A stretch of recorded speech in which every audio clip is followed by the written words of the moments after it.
Salut les players, bienvenue dans En Replay numéro 6 et nous sommes le vendredi 4 juin. Nous allons revenir malheureusement sur la défaite de Gaël Monfils contre le jeune Ymer, suédois. Finalement un suédois commence à revenir dans le tennis. Ça faisait très longtemps et dommage pour Gaël qui a perdu en 4-7. On aurait espéré un petit peu plus. Au sommaire de cet épisode 6, nous allons retrouver Julien Courbet qui adore le tennis mais aussi un autre sport. Vous allez voir, c'est assez impressionnant. On enchaînera ensuite avec la data du jour, la chronique 15 et on retrouvera Maya pour Maya Mind. Elle va nous expliquer un petit peu tout ce qui se passe dans la tête de différents joueurs. Puis le courrier des lecteurs. C'est parti. Et en tout cas, moi je suis très heureux de t'accueillir, Julien, aussi. pour plusieurs choses. Non, Plusieurs moments, plusieurs choses. Je sais que tu adores le tennis. Ouais. Je voulais te parler surtout de Roland Garros. C'est quoi pour toi Roland Garros? Roland Garros, dans un premier temps, c'est pouvoir partir du bureau pendant 2 heures l'après-midi et se régaler. Non, pour le coup, tu vois, je ne suis pas un grand fan forcément de la terre battue. Tu vois, je me suis régalé à Bercy. La dernière fois qu'il y a eu l'édition, j'y étais et je me suis régalé par la rapidité du jeu, etc. Maintenant, Roland Garros, voilà, c'est magnifique. Tu as des joueurs extraordinaires, c'est des rêves de gosse, tu les vois, on a la chance d'être bien placé, tu les vois très près. Non, c'est un moment. En tout cas, moi, chaque année, j'y vais, j'y retournerai cette année, et puis je les regarde au pire des cas au bureau, quoi qu'il arrive, enfin, sur les heures où je ne suis pas à l'antenne, il y a obligatoirement Roland Garros sur le téléphone. Tu as toujours été fan de tennis, toi? Alors oui, là ça m'est revenu vraiment très fort, mais j'ai dû démarrer à 10 ans comme des gamins, etc. Après je l'ai un petit peu abandonné pour des problèmes de dos qui ont complètement disparu. Et là je suis revenu à fond et je joue, je sais pas, 5 jours par semaine. Ouais. Et tu as une autre passion dans le sport. Comme tu peux voir, tu as vu, j'ai fait attention. Oui, t'es gentil d'avoir sorti hein. ce truc où je me suis même pas reconnu. Oui, l'équitation. Alors j'ai un peu calmé, alors je suis toujours aussi fan des chevaux, je monte toujours. Mais j'ai calmé sur la compétition parce que je me suis fait un petit peu peur. C'est quand même super dangereux. Très dangereux. J'y ai laissé 2 anesthésies générales. Alors pour des trucs tout bêtes, hein, tu vois, là je me suis pété le ligament, donc il a fallu me mettre une broche, donc 2 anesthésies générales. Une chute où j'ai eu très peur et je te promets, c'est là où j'ai commencé à me dire, où je suis resté par terre et il n'y a plus rien de bougé. Et là tu te dis, il y a eu 10 secondes de ma vie où je me suis dit, c'est mort, je ne vais plus me relever. Je suis tétraplégique et les mouvements ont repris, mais c'est juste savoir que c'est une Twingo qui te tombe dessus si jamais le cheval te passe par-dessus. Voilà. Malheureusement, c'est arrivé à un acteur incroyable, tu te rappelles? C'est arrivé à un acteur incroyable et c'est surtout arrivé à une jeune fille dont j'étais très proche, permets-moi de lui rendre hommage 20 secondes, qui s'appelait Thaïs Meust, tout le monde pourra aller voir. Elle était en lice pour faire les Jeux Olympiques de Paris. Elle était dans l'équipe, hein, vraiment dans la team. Et elle faisait du complet, ça j'ai jamais fait. Le complet, c'est tu vas en forêt. Oui, non, mais c'est encore plus violent. Hein. Ben, c'est-à-dire que nous, les obstacles, au pire des cas, le cheval il passe au travers, tout vient avec. Puisque la barre, elle est à peine posée. Tu vois, s'il la tape avec le sabot, elle vient avec. Le complet, c'est un tronc d'arbre. Donc si la patte se prend dans le tronc, lui, il bascule en avant, toi tu es éjecté et il faut juste prier pour que quand il arrive, le cheval, il te tombe pas dessus. C'est ce qui est arrivé avec cette jeune fille qui était une amie très proche, mais vraiment très proche, une petite sœur, elle venait en vacances chez moi et tout, et qui est décédée.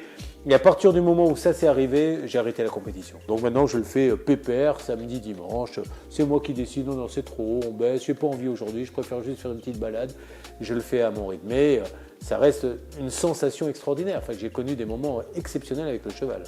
Je sais que tu es hyperactif, je sais que tu adores le sport, tu joues au tennis, tu adores le cheval, et, bon, bien sûr, animateur hors pair, producteur hors pair, il y avait le One Man Show.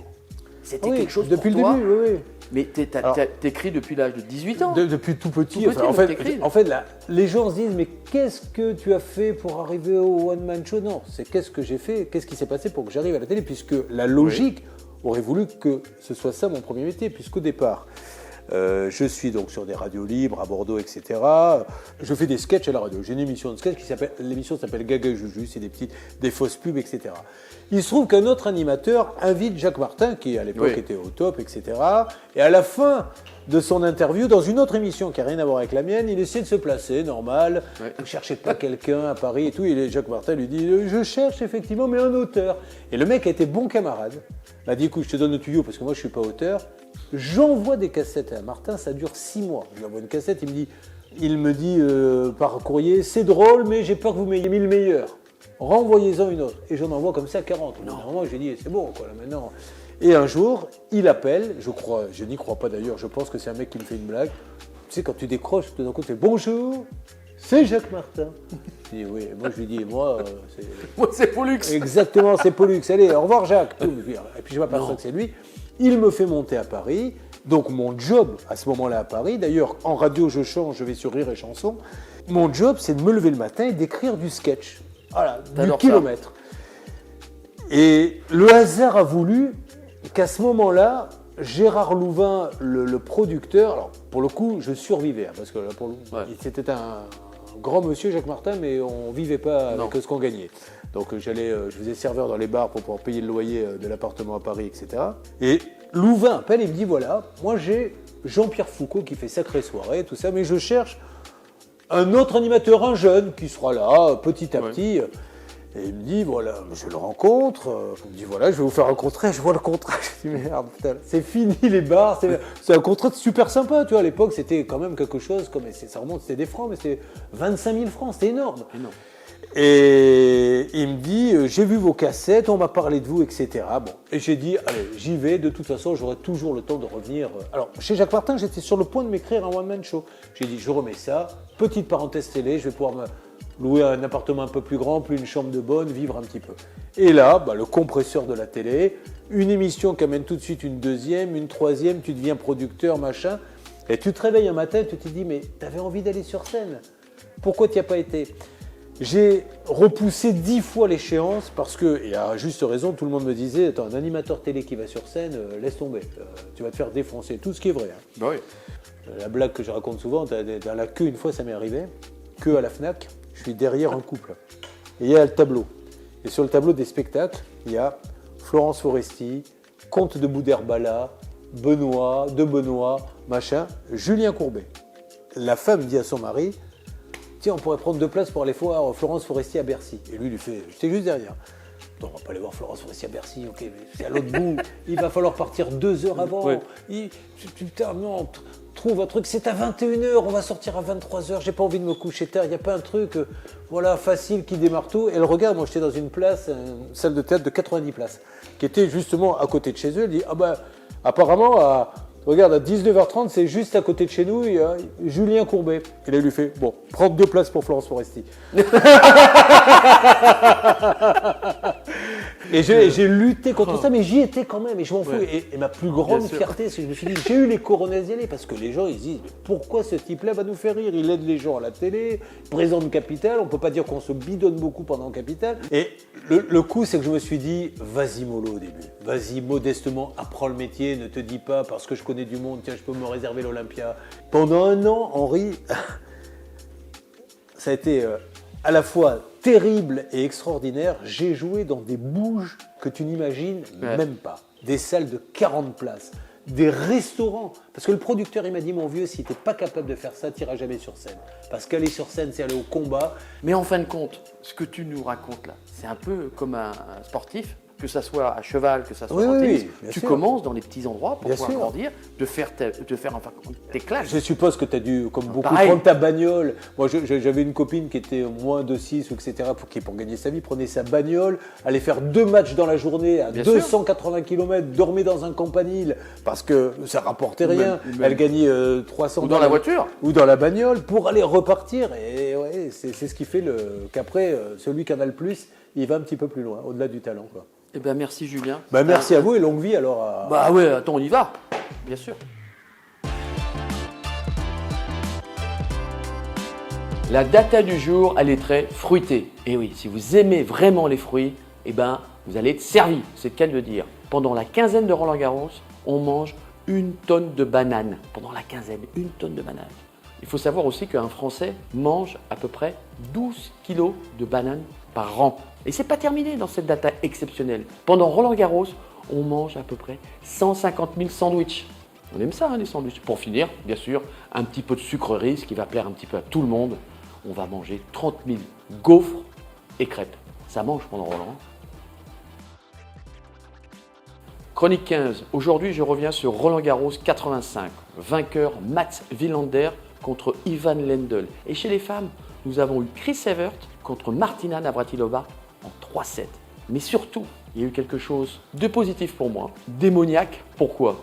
Parce que j'ai joué Yannick Noah en 8e de finale. Et battre Yannick dans son jardin, à Roland-Garros, c'était un bon moment. Parce qu'il y avait des gens qui étaient pour Yannick Noah, d'autres qui étaient pour Henri Lecomte. Et ça s'est terminé avec un match d'une intensité assez forte puisque j'ai mené 2-7-0. Yannick est revenu dans le 3e set pour gagner 7-6 et j'ai réussi à remettre une vitesse supplémentaire, comme on dit dans le jargon du tennis, et le battre en 5-7, 6-1 en 5e.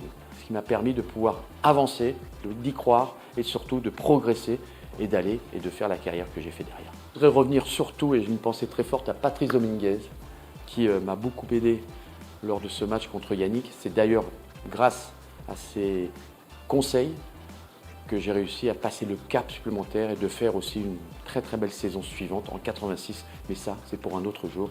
Donc une petite pensée pour Patrice. Voilà. Alors le parcours d'un joueur qui a été blessé, tout dépend de l'origine de la blessure et combien de temps il l'a gardé aussi. Plus tôt on le prend, plus tôt, bien sûr, on va pouvoir le soigner plus rapidement parce que ça va être moins ancré, on va dire. Donc ça dépend forcément de l'origine déjà, parce que chacun a son passé en fin de compte et chacun a eu son expérience de parcours. Donc il faut prendre le parcours de chacun et justement l'amener de plus en plus dans cette libération et dans cette aisance et performance. Oui, bien sûr, le mental est tellement important parce que c'est lui qui va nourrir tout le corps. Ces sportifs de haut niveau, aujourd'hui, sont énormément suivis dans différents domaines, que ce soit bien la nutrition, que ce soit aussi le coach physique, enfin, tout pour le corps et l'esprit. Je pense qu'on vient maintenant de plus en plus à l'esprit. Avant, ils n'avaient pas du tout ça. Ils se géraient seuls et ils géraient leurs émotions tout seuls. C'est pour ça qu'il y avait des réactions sur le court qui étaient peut-être plus amusantes qu'aujourd'hui. Et on les laissait faire parce qu'il n'y avait pas forcément de prise en charge à ce niveau-là.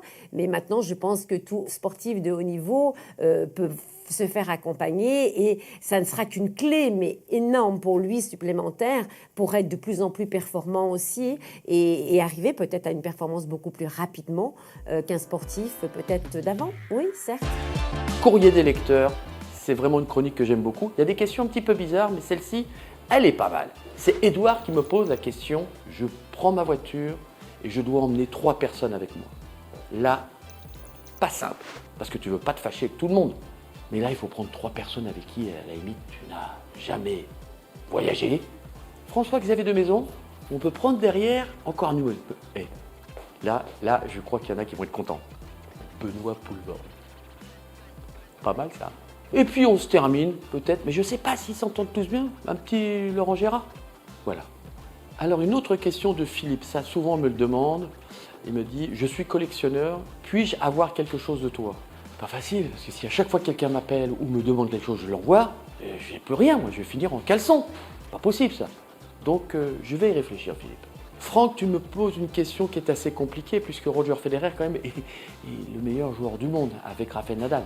Pas sur terre battue. Donc tu me demandes si je pourrais lui donner quelques conseils afin qu'il puisse améliorer son jeu. Il n'y a pas grand-chose à changer, c'est vrai. Je pense qu'il devrait peut-être encore plus attaquer, encore plus être percutant dans certains moments, mais c'est mon avis. Et une question de la part de Patricia, qui me demande qui gère au mieux ses émotions sur le terrain. C'est quand même Rafael Nadal. On ne l'a jamais vu péter les plombs, faire quelque chose d'incroyable. Il est toujours resté vraiment concentré et c'est certainement le plus fort pour le moment. Mais je ne mets pas de côté, bien sûr, Roger Federer et Novak Djokovic. Voilà, Patricia. Voilà, en replay, c'est terminé. Surtout, n'oubliez pas de poser des questions et on se retrouve comme tous les jours à 10h30. Likez la vidéo, abonnez-vous à ma chaîne. On se retrouve demain. Ciao.